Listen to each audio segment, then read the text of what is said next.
page 4 of that. Intro, qualify, recommend, and close, okay? This is how I break it down, okay, guys? I break it down, it's fairly simplistic. It needs to be simplistic, at least at the base level, and then it expands, okay? So the intro, what do you think that we need to do with an intro, guys? We need to build a rapport. We need to introduce ourselves. We need to achieve something that is, you know, I like you, you like me, okay?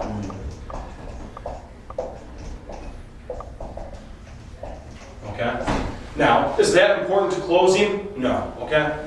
I like you like is not important to closing, but it is important to build that gap of trust with your customer so that as you go through and you get down to this recommendation, you've got that trust there, and when you're going through the close, the customer trusts you, you're leading them in the right direction, okay? So you'll also see a heart on here somewhere.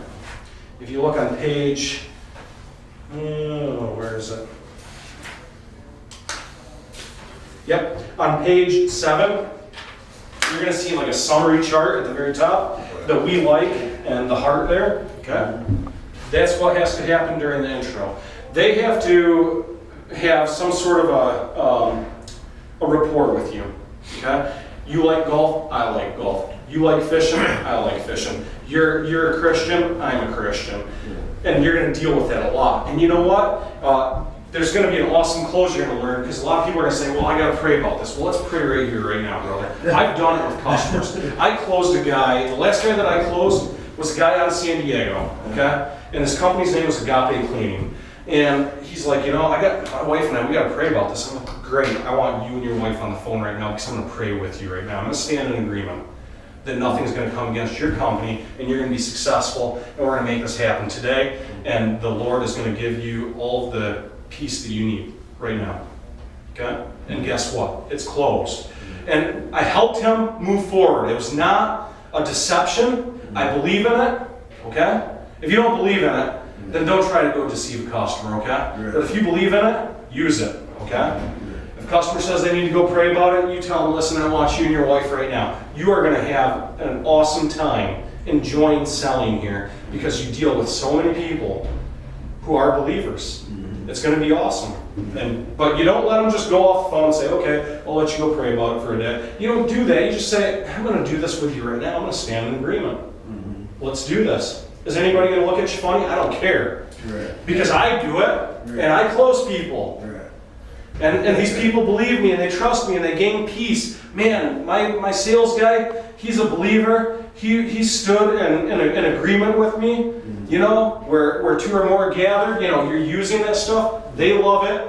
I love it. They move forward with me, okay? Right? It's going down. Because they need it and they want it. And if I didn't have a product that I believed 800%, 1,000% about, then I don't know, I can't do that. You know, back when I used to sell, I had a hard time going from Toyota when I was a car salesman to Ford. Hard time. Because I believed in the Toyota, I do not believe in the Ford. I do not believe that my customer is going to leave here with that car and be able to have a reliable unit 15 years down the road, like they said they wanted. So I can't tell them that, okay? So now, there's a difference. You believe in your product, but you are not your product though, okay? So anyway, let's keep on moving here. Intro, you've got to achieve the you like, I like, we love. And I've sort of got it in this order here. However, there's something that I want you guys to do in this qualification. There's a qualification form in your pack here. It's called Masters of Qualification. It's because you're going to master qualifying. And it has 10 plus questions on it, where you can actually look at this worksheet and you can ask these questions to your customers until you become a master at it, at qualifying, okay? And what I would want you guys to do is make a note in your head that when you first get on the phone with a customer, it's okay, and it should be done this way, that you go through and you pre-qualify your customer with the first 4 questions that are on there, okay? The first one is, how did you hear about us, okay? How did you hear? Okay. The second question, I might not get the order down perfectly, but are you a decision maker in your business? Are you a decision maker? Okay, right? And then I think the third one is, do you have a partner? And the fourth one is, are you the financial decision maker? Okay? What do you think that that's going to help you achieve when you first get going with the customer? From not wasting my time. Yeah, you know, okay. The how did you hear about us? That doesn't really fit into this really, but we still need to know because sometimes on your CRM it'll say need to know, like how they heard about us, you know, and then you got to find that out. So it's good to get that and pop it in. But number 2, 3, and 4 is so important to find out. Are you a decision maker in your business? Is this your business? Yes, it's my business. So you're a decision maker. Is that accurate? Yes. Okay. Do you have a partner? No. Okay. So that means that you're the financial decision maker solely. Is that correct, Mr. Customer? Yes. Okay. Great. So you've made notes on that because it's going to help you. Now you can go back into this intro.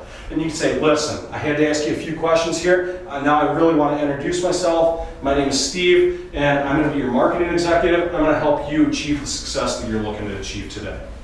Okay? And then you start talking a little bit, and you develop a rapport. And then you go back in, and there are questions 5, 6, 7, 8, 9, 10.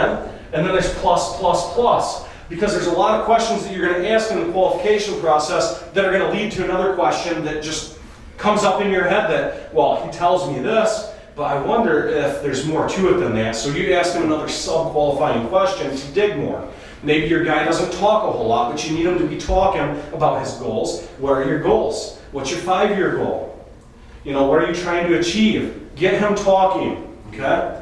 It's very important in this process that your customer be the 90% contributor to the conversation, okay? They need to be talking 90%. You're directing what they're talking about, but they need to talk to you because you need to know what they're looking for. And why do you need to know? Because in a minute, you're going to be recommending a product to that customer based on what they told you. You might recommend a basic product, or you might recommend more of an advanced Premier Plus type of a product. You might actually recommend that they start to consider franchising, a master franchise, which would be duplicating what we do here, okay? So and it just depends on what the customer tells you and what you find out from the customer in this process of intro and qualification, right? So this is not anything really new, is it? You guys are fairly well versed in understanding. What you might not realize is that because you did this and your customer talked for 90% of the time here and they've told you their whole story and you guys have a rapport built, right? There's this thing that happens between these two here. It's called reciprocity, okay? Do you guys know what reciprocity means? Do you know what reciprocate means? Okay? That's what it is. The customer feels at this point, when you've done this adequately, when they've talked 90% of the time, and you like each other, they feel obligated to listen to your story, okay? Now is the time for you to take advantage of recommending a product to the customer, okay? A product that's going to suit what they told you back here. My goal is to be $1 million company, okay? Well, I'm a financial decision maker, but it's a new company and I don't have a lot of money to get started with. All of these different things that you find out are going to help you find the right product for the customer and recommend. You're not just going to go through and list products that we have to the customer. You're going to find out what they want, what they need, what they can do, and then you're going to recommend a product that suits them, right? You're not going to go through and list, well, I have a basic product, I've got a Premier Plus product, and I've got a master franchise product. You're not doing that. It's terrible. It's not selling. Okay, that's Walmart clerk. And that's not, and I'm not saying Walmart clerk is, well, I'm not saying that in a way to say, or for, I don't want anybody to have like animosity over Walmart clerk, because that's a different job. It's a different skill set, okay? You guys have greater skill sets in selling and closing, and that's why you're here. You're not here to ring up people on a scanning machine, okay? You don't list, you sell, you recommend, right? Okay. So anyway, this reciprocity happens where they don't listen to you because you have spent the first 20 minutes of a conversation getting to know them and what they need and what they want. Because if you haven't qualified, then how in the world can you sell anything? If you don't know what's important to your customer, how do you recommend anything and then help take parts of the product and recommend it to fulfill what they wanted? You can't really do an adequate benefit, I mean, that fits what they're looking for. You can't take benefits and put them together. You could list, but then you go back to clerk work rather than sales work, right? Or being a marketing executive. We're here to suggest and help this customer get to right here, into orientation, where real value is exchanged. Okay? You give them the product, they give you Visa, MasterCard, and the agreement, right? That's where you need to get with this, and that's why reciprocity is so important. When you do this process, you go through, and you're going to recommend. Now, you've got so many different pieces of our products that you use when you're recommending, right? Well, there's a picture there's probably a picture in your manual here, and what this is, I always draw this visual that this is TJA, and this is your customer, okay? Right? Now, right now they're separate, right? There's nothing, they're just two spheres rolling around in this world, right? You take our product and you take everything the customer said. Customer said his 5-year goal is to be $1 million company. So you go right off the top of your head, well, sir, do you see how this website, okay, so maybe a website because we develop websites for our customers, okay? The website is going to help you achieve placement in a world where if a customer doesn't realize that you exist, you're not doing business with that customer, is that correct? Yes, boom, there's a fuse, okay? Okay, we take the logo, okay, you want to brand you've got a brand. We're going to help you develop your brand, Mr. Customer, and we're going to help you achieve recognition throughout the industry with that brand.